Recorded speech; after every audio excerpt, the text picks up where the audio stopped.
A gente abre o programa de hoje, eu já dando as boas-vindas para o meu câmera querido Toninho, que está aí, né, Toninho? Bem-vindo, meu querido, voltando das férias, que é o seguinte, hoje nós vamos falar de menstruação irregular. Acaba sendo mais comum do que a gente imagina, porque são várias causas que envolvem o quadro e que a gente tem que ter sempre um diagnóstico, procurar ajuda e muitas vezes entender o que está por trás, porque às vezes não é nada grave, mas às vezes pode ser uma coisa que gere outra doença, outra patologia. E aí a gente convidou o Dr. Igor Padovese, que é ginecologista e obstetra pela USP e médico do Hospital Albert Einstein. Bem-vindo, doutor. Muito obrigado. Para contar um pouquinho dessa história, né? Porque afinal a gente está falando de uma coisa extremamente importante para a saúde como um todo da mulher. E pelo que eu já vi das causas, as causas acabam sendo até também de problemas comuns que a gente encontra, né? Carol, na nossa área, problemas menstruais são uma das principais questões que a gente lida no consultório. A gente diz que em ginecologia, sangramentos e corrimentos são, assim, os problemas mais frequentes que a gente lida. É isso. E causa muito sofrimento para muitas mulheres, principalmente que sangram muito, por muito tempo e de forma irregular. Então hoje vamos falar um pouco disso. E que acaba também comprometendo muitas vezes num período fértil, numa idade fértil da mulher, até trazendo uma infertilidade, né, para as mulheres e para os casais que estão tentando engravidar e que isso pode estar relacionado com uma das causas que a gente vai conversar, né? Doutor, eu vou pedir para você ficar desse lado que a gente vai abrir, ó, vamos começar a nossa pauta falando desse reloginho que você trouxe, para a gente entender até o que seria o normal. Como é que a gente interpreta, então, o nosso ciclo? Porque as mulheres também têm ciclos diferentes, né? Com certeza. Carol, a grande maioria das mulheres vai ter ciclos normais em torno de uns 28 dias. Então, a gente considera o primeiro dia da menstruação o dia que vem o primeiro fluxo. Certo. Então, é o primeiro sinal. E o que dá a regularidade das menstruações, que faz a mulher menstruar todo mês, no período esperado, faz ela ter uma previsibilidade da menstruação, são as ovulações. Então tá perfeito que você comentou que isso interfere na fertilidade, porque mulheres que têm menstruações irregulares, isso indica que as ovulações estão acontecendo irregularmente. Então isso é uma coisa bem básica, é legal lembrar disso, todo mundo um dia aprendeu isso no colégio, mas para a maioria das mulheres, na média, a menstruação vai durar lá em torno de uns 4, 5 dias. Tá. E a gente conta então em dias do ciclo menstrual a partir do primeiro dia da menstruação. Para a grande maioria das mulheres, o período fértil, que vai ser da ovulação, vai ser em torno do meio do ciclo. Tá. Então, para uma mulher que tem um ciclo médio de uns 28 dias, vamos supor que ela menstrua ali num domingo. Dali mais ou menos 2 semanas, dali 2 domingos, ela provavelmente vai estar ovulando. Mas isso pode variar um pouco, alguns dias para mais ou para menos. Então, a gente fala em período fértil. Ok. E aí, passada a ovulação, essa imagem aqui representa o que acontece nos ovários. Então, os ovários têm folículos pequenos, microscópicos, que todo mês alguns são recrutados e um deles vai virar o folículo dominante que vai ovular. Tá. Então, o folículo depois que ovulou, ele vai virar tem um outro nome chamado corpo lúteo, que vai dar esse final do ciclo menstrual até o próximo ciclo. Então, nesse período, chegando aqui, quando a mulher chega aqui lá pelo 23º, 24º dia, fisiologicamente, como esse corpo lúteo chamado, que é o que a ovulação gerou, ele vai perdendo a produção de hormônios, acontece uma queda dos hormônios que desencadeia aqueles sintomas pré-menstruais que muitas mulheres têm, sintomas de TPM, e que ao final, dali a alguns dias, ele vai terminar de degenerar e vai desencadear a próxima menstruação. Então, resumindo, para que a mulher tenha a regularidade das menstruações, tudo isso tem que acontecer. Existe toda uma cascata, um equilíbrio hormonal, que aí aquelas várias causas que quando alguma delas acontece, isso pode entrar em desequilíbrio e fazer a mulher ter os ciclos bagunçados. Doutor, quais são os hormônios que estão atuantes, altos, né, em cada fase, para a gente ter uma ideia? São 4 hormônios principalmente, Carol, que é o FSH e o LH, hormônio folículo estimulante, e o luteinizante, são hormônios que vêm lá do cérebro, vêm da hipófise, e eles como que dão o ritmo, né, ou dão a batida ali do ciclo menstrual. E aí tem mais 2 hormônios importantes, são produzidos nos ovários, que é o estrogênio e a progesterona, os 2 hormônios principais femininos. Tá. Então, na primeira fase do ciclo, existe um predomínio do estrogênio, que, além disso, não está representado aqui, a gente mostrou o ovário, mas o corpo uterino, a parte interna dele, vai sendo também preparada para receber. Então, todo mês a mulher se prepara para engravidar. Sim. E aí, quando isso não acontece, é que depois termina o ciclo e vira uma próxima menstruação. Então, na primeira fase predomina o estrogênio, na segunda fase a progesterona, que serve para a implantação de um embrião quando a fecundação aconteceu. Agora, para ter esse endométrio também, para a menstruação acontecer e ter o sangramento, esses hormônios precisam também estar em equilíbrio. E a minha pergunta, antes da gente entrar nas causas, é a seguinte: é possível ovular e não ter a menstruação? Praticamente não. A mulher que menstrua é porque ovula. E a mulher que não está menstruando regularmente, por exemplo, mulheres, um dos problemas mais comuns que a gente vai falar, que tem vários policísticos, então ela não ovula e por isso ela não menstrua. Entendi. Então a mulher que está menstruando regularmente, vamos supor, uma situação que a mulher está tentando engravidar. Se ela tem o ciclo certinho todo mês, claro, não precisa ser 28 dias exatos, às vezes varia um pouquinho mais ou menos, mas ela tem uma certa regularidade, eu tenho certeza que ela está ovulando. Entendi.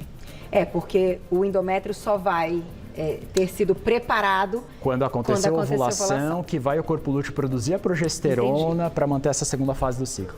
Então vamos às causas, doutor? Vamos às causas mais comuns. Pode ficar aqui do meu lado, mas isso aqui é muito legal, porque embora a gente tenha, né, aquela certeza que a gente sabe, nem sempre, nem né? sempre. E é uma coisa relevante, nem é tanto o assunto agora, mas para mulheres que querem ou não engravidar, porque muitas mulheres usam tabelinha.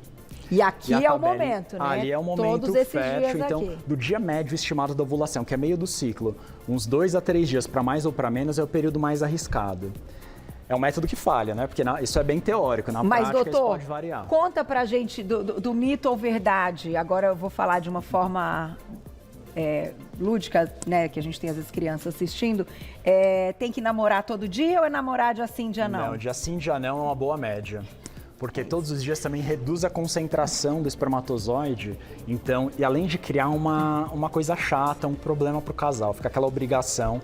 Então, tem que cobrir aqueles dias férteis. Dia sim, dia não, até pulando 2 dias. Sabe por quê, Carol? O espermatozoide dura vivo e viável no organismo da mulher de 2 a 3, talvez até uns 4 dias. Eu ia te perguntar, isso é aquela história do espermatozoide de menina e menino, é verdade? Que os meninos são mais velozes, as meninas...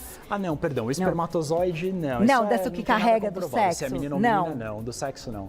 Mas os espermatozoides, a gente fala isso pra mulher quando vai orientar a mulher que quer engravidar. Tem que cobrir aquele período fértil, principalmente os dias que antecedem a ovulação. Porque o ideal pra mulher engravidar é que quando ela ovular, o espermatozoide já esteja lá esperando. Porque o óvulo, por sua vez, é muito mais rápido. Em 12 a 24 horas, se não for fecundado, ele degenera.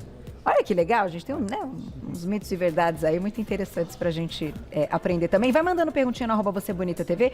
Doutor, vou dar um tempo pro pessoal mandar pergunta, vou lá e já volto, porque a gente vai começar então com as causas que vocês vão ver. A gente sempre se identifica com alguma coisa. Volto já. Vamos lá, vamos pras causas. Então, a gente tá falando hoje de menstruação irregular. São várias causas, como o doutor comentou, muito mais comum do que a gente imagina. E a gente sempre se identifica. Vou colocar a primeira na tela, então.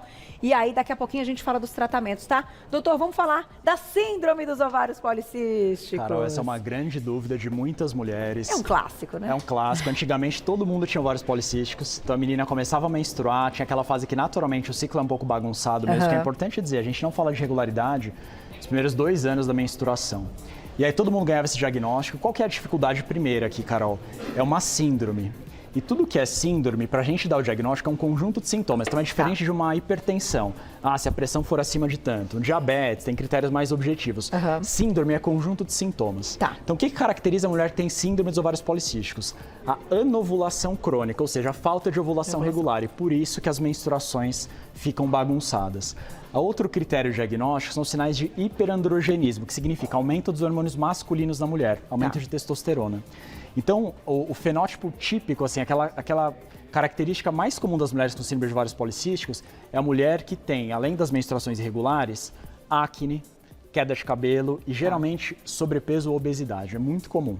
E além disso, desses critérios, a gente também pode ver nos ovários a ultrassom aspecto micropolicístico. Vai ter ali, né? Um monte de... Vai ter. Então essa é uma das causas mais comuns. Nem toda mulher que cicla irregularmente ou que tem muita espinha tal, tem ovários policísticos, então precisa ver o todo. Mas é uma causa muito comum de irregularidades das menstruações. Tá, e vamos passar para o próximo, daí a gente vai perguntando, vai tirando dúvidas do público conforme vão chegando as perguntinhas. Perfeito. Disfunções na tireoide. Na tireoide. A tireoide tem uma relação com os hormônios sexuais também, com o ciclo menstrual. Então, a mulher que está com a tireoide mal regulada, e o mais comum em mulheres é o hipotireoidismo, né, a síndrome de Hashimoto, isso pode se refletir com a alteração das menstruações. E um pouco ligado a isso, tem um outro hormônio também produzido lá na hipófise que chama prolactina. Também é uma causa relacionada que também pode alterar o ciclo menstrual quando está normal. Se ela tiver alta. A hiperprolactinemia é uma das causas que a gente investiga. Então, na investigação da mulher com distúrbio menstrual, a gente dosa esses hormônios que a gente falou do ciclo para ver como eles estão, dosa os hormônios da tireoide, dosa a prolactina. E vamos ver as próximas. E o que faz a prolactina subir fora de hora, doutor, se a gente não está amamentando? Tem diversas causas. A prolactina é o hormônio típico da amamentação. A mais comum, cara, é um adenoma da hipófise, que é um tumor benigno que acontece lá no local do cérebro onde a prolactina é produzida, que por algum motivo aumentam as células e passam a produzir muita prolactina. A gente vê isso na ressonância ou na tomografia de crânio, que a hipófise está aumentada.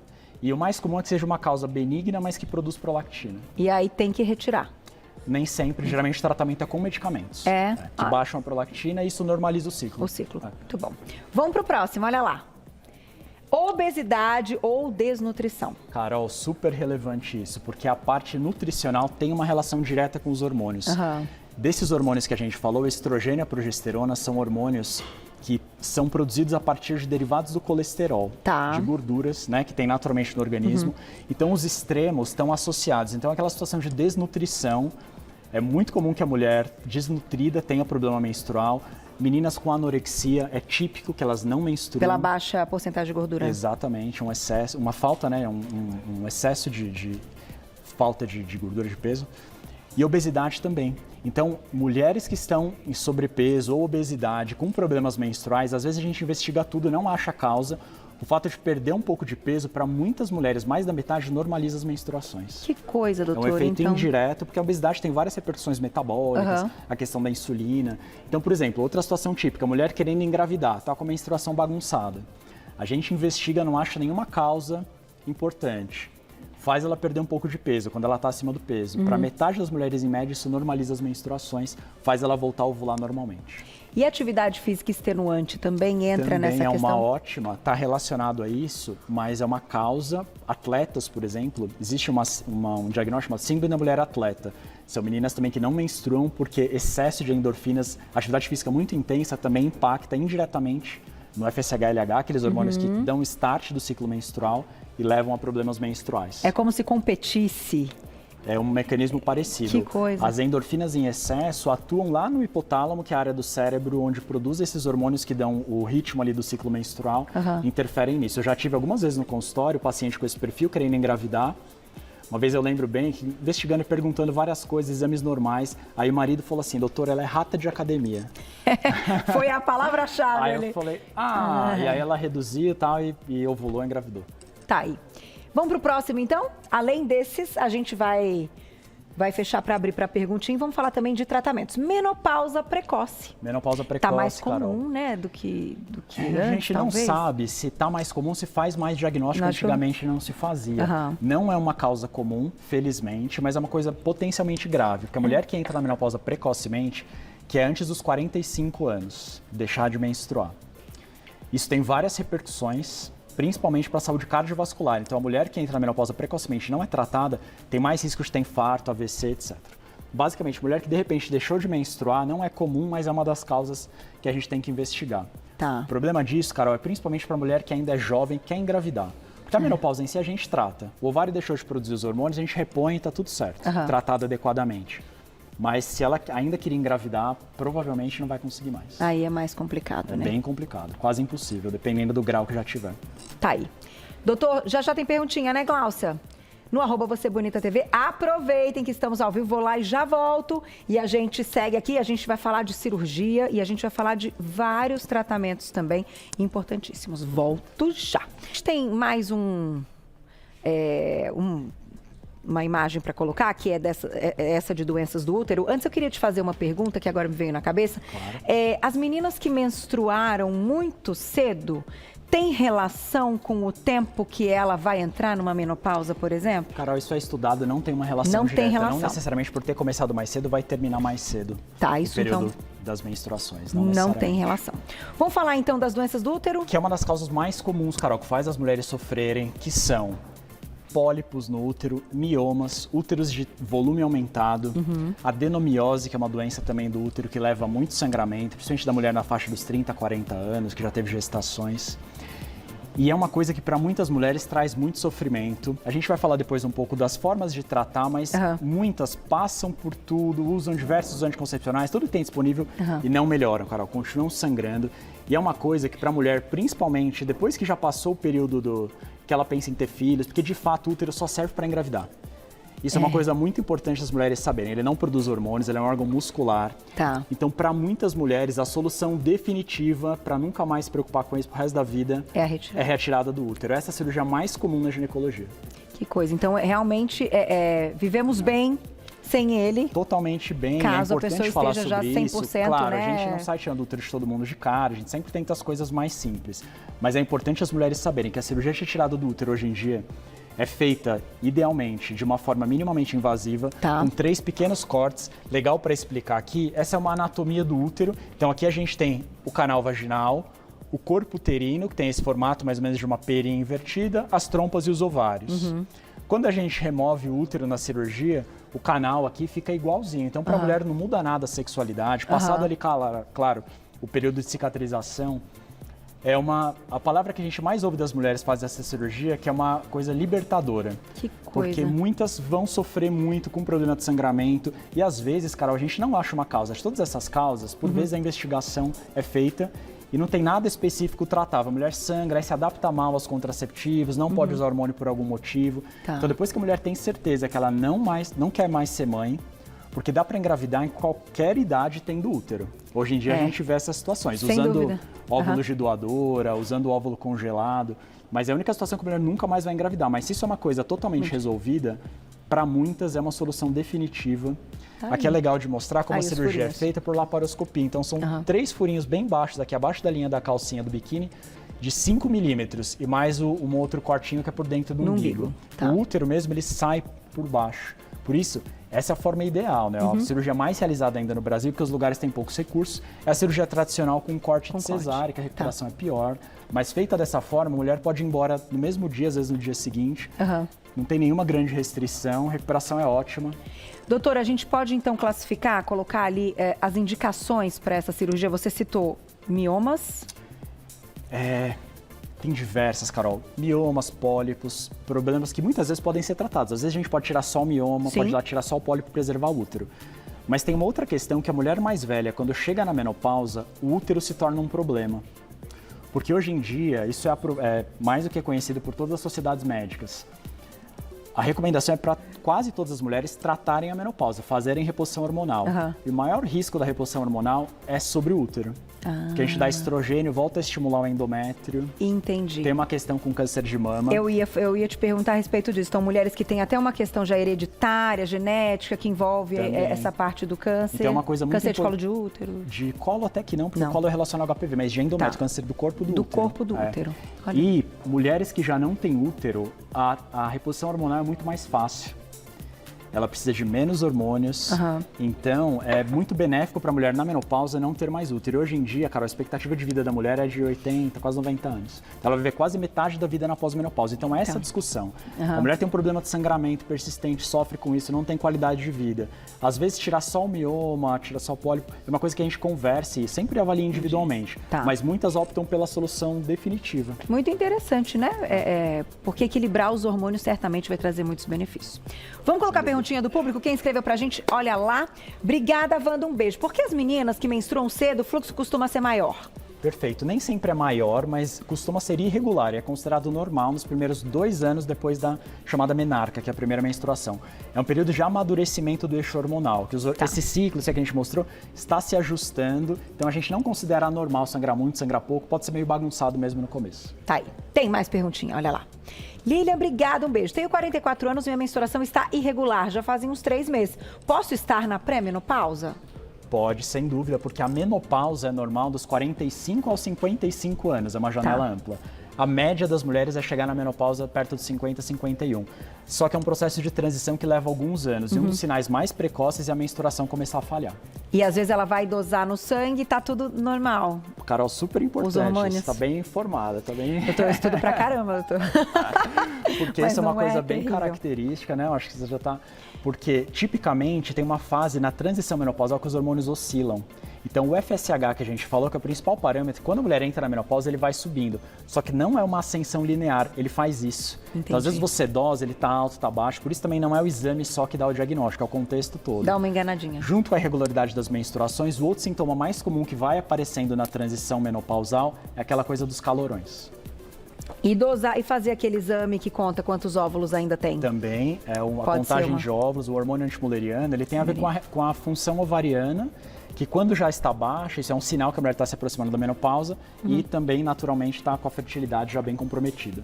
Tá aí. Tem que buscar ajuda, né, Lilian? Olha lá, próximo. Alima, um beijo pra você. Quanto tempo leva pra menstruação ficar regular após parar com anticoncepcional? Essa pergunta é ótima. É uma ótima pergunta mesmo, que é uma situação comum. Às vezes a mulher estava tomando um anticoncepcional, uma pílula para engravidar. A maioria vai voltar dentro de 1 mês a 2 meses, porém é considerado normal até 6 meses, chamada de amenorreia pós-pílula. É uma condição em que o ovário que ficou bloqueado pela pílula por tanto tempo, ele pode demorar um pouco para Pra voltar. pegar ali de novo o ritmo. Então, e isso é considerado normal. Precisa acompanhar. Precisa acompanhar, sem dúvida, mas assim, pelo menos 2 meses, 3 meses, a maioria já vai voltar no mês seguinte, tá? Mas para essas que demorarem um pouco mais, principalmente se usaram por muitos anos, isso não é um problema. E importante dizer, Carol, também não compromete a fertilidade, é uma questão temporária. Depois que ela voltar a ciclar, mesmo que tenha tomado pílula por muito tempo, isso não muda em nada, isso é muito bem estudado. Tá. Mas nesse momento, logo depois da pausa, ela pode, às vezes, demorar um pouquinho para retomar as menstruações. E quando utiliza, eu tenho que encerrar, doutor? Nossa, mas o papo tá ótimo, o negócio. A última perguntinha. Quando, então, a mulher opta, né, por esses Esse é um métodos, DIU. né? E aí ela também tem que fazer a retirada, é igual ao anticoncepcional? Esse pós? O DIU, na verdade, quando usados, o efeito é mais rápido, porque ele tem muito menos a quantidade de hormônio, mesmo dos DIUs hormonais, é muito menor, ele tem ação praticamente só no útero. Entendi. Então, quando a mulher retira o DIU, quase sempre ela vai voltar já no mês seguinte, tudo ao normal. Ah, entendi. Então, Algumas é nem vão diferente. menstruar, já vão engravidar de cara, ovular e já engravidar sem menstruar. Aí, depois de ó, tirar tem o que DIU. tomar um cuidado para as que não Só querem, tem que tirar né? na hora que tiver mesmo podendo engravidar. Tiver tudo certo. Doutor, obrigada. Eu que Super agradeço. pauta, cheia de informações. Agradeço as perguntinhas. Depois, doutor, se tiver um tempinho também, consegue responder lá nas nossas redes sociais. Claro. E para quem quiser saber mais do seu trabalho, é o @doutor.igorpadovese, com S, tá? O Padovese. @doutorabreviado.igorpadovese. Vocês já encontram lá nas redes sociais. Carol, lembra, ela tem um canal do YouTube enorme que tem o meu nome também, que tem legal. informação sobre tudo, é um dos maiores canais de ginecologia e obstetrícia. Então, vocês podem ir lá também para mandar perguntinha pro doutor para conferir todo o trabalho. Obrigada, viu? Obrigado. Até a próxima, adorei. Tchau, tchau. Tá vendo como é bom? Como a gente aprende, né? A V tá só de olho ali, ó.